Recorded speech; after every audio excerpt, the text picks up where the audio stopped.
তখন সপ্তদশ শতাব্দীর শেষের দিক। রামেশ্বর ধামে এক সুপ্রসিদ্ধ মেলা ধুমধামের সঙ্গে অনুষ্ঠিত হচ্ছে। বিশাল জনসমাগম হয়েছে, চারিদিকে আনন্দের পরিবেশ।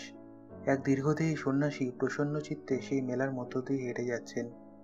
সেই আনন্দের পরিবেশে হঠাৎ হৃদয় আকুল করা কান্নার শব্দ ভেসে এলো, ঠিক যেন করুণ আর্তনাদের মতো শোনালো সেই কান্না।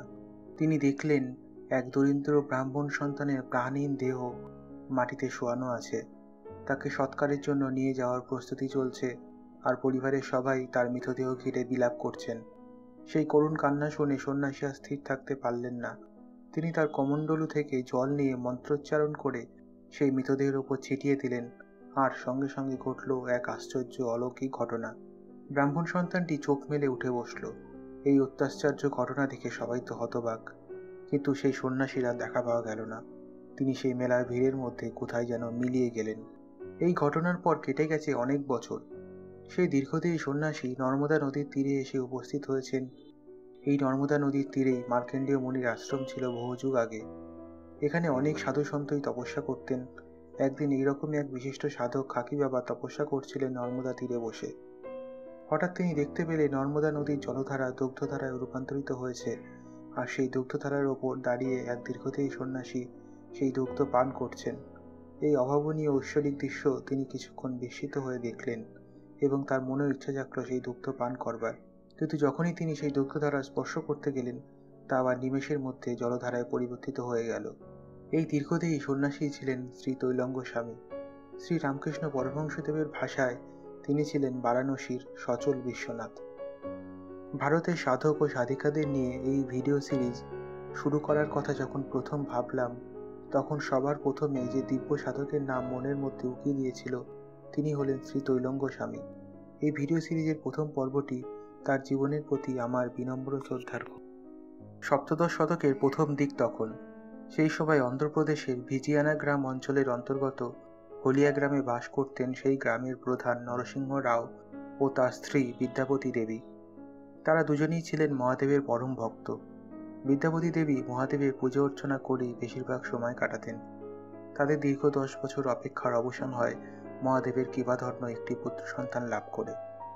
দেবাদিদেব শিবের কৃপায় জন্ম হয়, সন্তানের নাম রাখা হয় শিবরাম। শৈশবকাল থেকেই শিবরামের জীবনে ঘটতে থাকে অলৌকিক সব ঘটনা। একদিন বিদ্যাপতি দেবী মহাদেবের পূজার্চনায় ব্যস্ত ছিলেন নিজের বাড়ির মন্দিরে। তার পাশেই বসেছিল ছোট্ট শিবরাম। হঠাৎ বিদ্যাপতি দেবী দেখলেন শিবলিঙ্গ থেকে এক উজ্জ্বল জ্যোতি নির্গত হয়ে শিবরামের দেহে বিলীন হয়ে গেল। এই অদ্ভুত ঘটনা দেখে বিদ্যাপতি দেবী সেদিন বুঝতে পেরেছিলেন যে তিনি সত্যিই এক দৈব শিশুর জন্ম দিয়েছেন। এরপর বহু বছর কেটে গেছে। শিবরামের মাতা পিতা অমৃতলোকে গমন করেছেন অনেককাল আগে। শিবরামের বয়স তখন 78 বছর। 1685 সাল। গুরু ভগীরথানন্দ সরস্বতী শিবরামকে সন্ন্যাস ধর্মে দীক্ষা দিলেন পবিত্র পুষ্কর তীর্থে। শিবরামের সন্ন্যাস জীবনের নতুন নামকরণ হল স্বামী গণপতি সরস্বতী। যদিও পরবর্তীকালে কাশীর মানুষের কাছে তার পরিচয় হয় তৈলঙ্গ স্বামী নামে, কারণ তিনি এসেছিলেন তৈলঙ্গ দেশ থেকে, যা ছিল 3টি প্রসিদ্ধ শিব মন্দিরের মধ্যবর্তী অঞ্চল। দীক্ষা নেওয়ার পরেই পুষ্করেই চলতে থাকলো কঠোর যোগ সাধনা। দেখতে দেখতে আরও 10 বছর কেটে গেল। তৈলঙ্গ স্বামীর বয়স তখন 88 বছর, কিন্তু শরীরে বার্ধক্যের কোনো চিহ্ন মাত্র নেই। তিনি ভারতের তীর্থ পরিক্রমায় বেরিয়ে পড়লেন পুষ্কর থেকে। কয়েক বছর ধরে বিভিন্ন দুর্গম তীর্থ পরিভ্রমণ করলেন। তখন অষ্টাদশ শতকের শুরু। তৈলঙ্গ স্বামী পৌঁছলেন নেপালে। সেখানে গভীর অরণ্যে বেশ কিছুদিন কঠোর তপস্যা করলেন তিনি। সেই সময় সেখানে ঘটল একটি আশ্চর্য ঘটনা। একদিন নেপালের রাজা লোকজন নিয়ে বাঘ শিকারের উদ্দেশ্যে সেই অরণ্যে প্রবেশ করলেন। কিছুক্ষণ খোঁজার পর রাজাও তার লোকজন একটি বাঘের সন্ধান পেয়ে বাঘটিকে আক্রমণও করলেন, কিন্তু বাঘটি এত লোকজন দেখে গর্জন করে কোনোভাবে পালিয়ে গেল। বাঘটির খোঁজ করতে করতে রাজার চোখে ধরা পড়ল এক অদ্ভুত দৃশ্য, যা দেখে রাজা তো বিস্ময়ে হতবাক। তিনি দেখলেন এক দীর্ঘদেহী সন্ন্যাসী একটি গাছের তলায় বসে সেই বাঘটার গায়ে হাত বুলিয়ে আদর করছেন। বাঘটাও তার সামনে নিশ্চিন্তে শুয়ে আছে। বাঘের মধ্যে তার স্বভাবজাত হিংস্রতার লেশমাত্র নেই। তৈলঙ্গ স্বামী রাজাকে তার কাছে ডেকে জানতে চাইলেন, তোর যখন প্রাণ দেওয়ার কোনো ক্ষমতা নেই, তাহলে তুই কেন প্রাণ নিতে চাইছিস? তুই যদি তোর মন থেকে হিংসা দূর করতে পারিস, তাহলে বাঘ তোর কোনো ক্ষতি করতে পারবে না। ঈশ্বরের শ্রেষ্ঠ সকল জীবকেই অহিংসভাবে প্রেম করার উপদেশ ত্রৈলঙ্গ স্বামী সেদিন রাজাকে দিয়েছিলেন। তীর্থ পরিভ্রমণের সময় হাজার হাজার মানুষ তার দিব্য শক্তি পরিচয় পেয়েছিল। এবং তাদের সমস্ত দুঃখ কষ্টের নিবারণ হয়েছিল তৈলঙ্গ স্বামীর সান্নিধ্যে এসে। 1733 সালে তৈলঙ্গ স্বামী প্রয়াগে এসে উপস্থিত হন। তৈলঙ্গ মহারাজ একদিন ত্রিবেণী সঙ্গমের ঘাটে বসে আছেন। প্রচণ্ড ঝড় বৃষ্টি হচ্ছে, তাই জায়গাটি প্রায় জনশূন্য। তৈলঙ্গ স্বামীর কিন্তু সেদিকে কোনো ভ্রুক্ষেপ নেই। রামতারণ ভট্টাচার্য নামে এক ব্রাহ্মণ সেই ত্রিবেণী সঙ্গমের ঘাটের পাশ দিয়ে লোকালয়ের উদ্দেশ্যে যাচ্ছিলেন ঝড় বৃষ্টিতে আশ্রয়ের জন্য। তিনি দেখতে পেলেন তৈলঙ্গ স্বামী সেই ঝড় বৃষ্টির মধ্যে নিশ্চিন্তে বসে আছেন।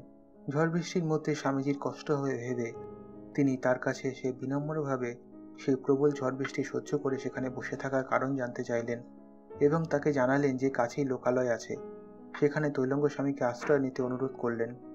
তৈলঙ্গ স্বামী প্রসন্নভাবে উত্তর দিলেন যে তার কোনো কিছুতেই কোনো কষ্ট নেই ও বিপদের কোনো আশঙ্কা নেই। তিনি সেখানে বসে আছেন একটি নৌকার যাত্রীদের বাঁচানোর জন্য। রামতারণ ভট্টাচার্য দেখতে পেলেন দূরে একটি দোদুল্যমান নৌকা সেই প্রবল ঝড় বৃষ্টিতে নদীর স্রোতের মধ্যে কোনো ক্রমে ভেসে আসছে। দেখতে দেখতে হঠাৎ চোখের নিমেষে নৌকাটি নদীতে তলিয়ে গেল যাত্রীসহ। রামতারণ ভট্টাচার্য সেই নিদারুণ যন্ত্রণাদায়ক দৃশ্য দেখে যেই তৈলঙ্গ মহারাজের দিকে তাকালেন, তিনি আর সেখানে নেই, চারিদিকে কোথাও নেই, ঠিক যেন বাতাসে মিলিয়ে গেছেন। রামতারণ মহাশয় আবার নদীর দিকে তাকালেন। এক অত্যাশ্চর্য ঘটনা ঘটে গেল। নৌকাটি আবার ভেসে উঠল। কিছুক্ষণের মধ্যেই নৌকাটি ঘাটে এসে পৌঁছল এবং এক এক করে যাত্রীরা নেমে যেতে লাগলেন। সবার শেষে নৌকা থেকে নামলেন স্বয়ং তৈলঙ্গ স্বামী। রামতারণ ভট্টাচার্য সেদিন নিজের চোখে তৈলঙ্গ স্বামীর এই লীলা প্রত্যক্ষ করার সৌভাগ্য অর্জন করেছিলেন। নৌকায় উপস্থিত কেউই বুঝতেই পারেননি যে স্বামীজি কখন নৌকায় উঠেছেন। রামতারণ ভট্টাচার্য স্বামীজিকে প্রণাম করে মানুষের পক্ষে এই অলৌকিক কাজ কীভাবে করা সম্ভব তা জানার ইচ্ছা প্রকাশ করলেন। তৈলঙ্গ স্বামী তাকে বলেন যে সমস্ত মানুষের মধ্যেই এই ধরনের কাজ করবার শক্তি অন্তর্নিহিত আছে। এরা কোনো অস্বাভাবিক ঘটনাই নয়। মানুষই তার প্রকৃত স্বরূপ থেকে অনেকটাই সরে এসেছে অজ্ঞানের অন্ধকারে। তাই যা মানুষের কাছে স্বাভাবিক আজ তা তার কাছে অস্বাভাবিক ও অলৌকিক মনে হয়। তৈলঙ্গ স্বামীর মতন মহান সাধকেরা এবং তাদের কাজ সাধারণ মানুষের যুক্তি ও বুদ্ধির মধ্যে সীমাবদ্ধ নয়। আমরা তাদেরকে শুধুমাত্র শ্রদ্ধা ও বিশ্বাসের মাধ্যমে উপলব্ধি করতে পারি। শ্রী রামকৃষ্ণ পরমহংসদেব তৈলঙ্গ স্বামীর সম্বন্ধে বলেছিলেন যে তিনি সর্বব্যাপী ভগবানকে তৈলঙ্গ স্বামীর মধ্যে প্রত্যক্ষ করেছেন। তিনি আরও বলেছিলেন যে তৈলঙ্গ স্বামী ছিলেন সত্যিকারের পরমহংস এবং তার দিব্য আলোয় সমস্ত বারাণসী আলোকিত হয়েছিল। তৈলঙ্গ স্বামীর জীবনের আরও অনেক অদ্ভুত ও আশ্চর্য ঘটনা নিয়ে আবার দেখা হবে আপনাদের সঙ্গে নতুন একটি ভিডিওতে। আজকের ভিডিওটি যদি আপনাদের ভালো লেগে থাকে তাহলে অবশ্যই লাইক ও শেয়ার করবেন এবং বিশ্বকোষ চ্যানেলটি সাবস্ক্রাইব করবেন আরও সুন্দর এবং তথ্যপূর্ণ ভিডিও পেতে।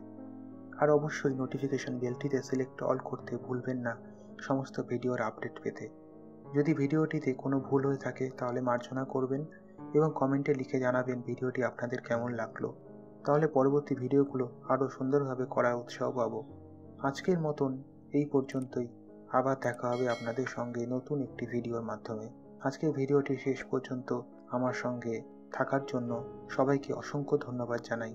সবাই ভালো থাকবেন, সুস্থ থাকবেন এবং সবাইকে ভালো রাখবেন।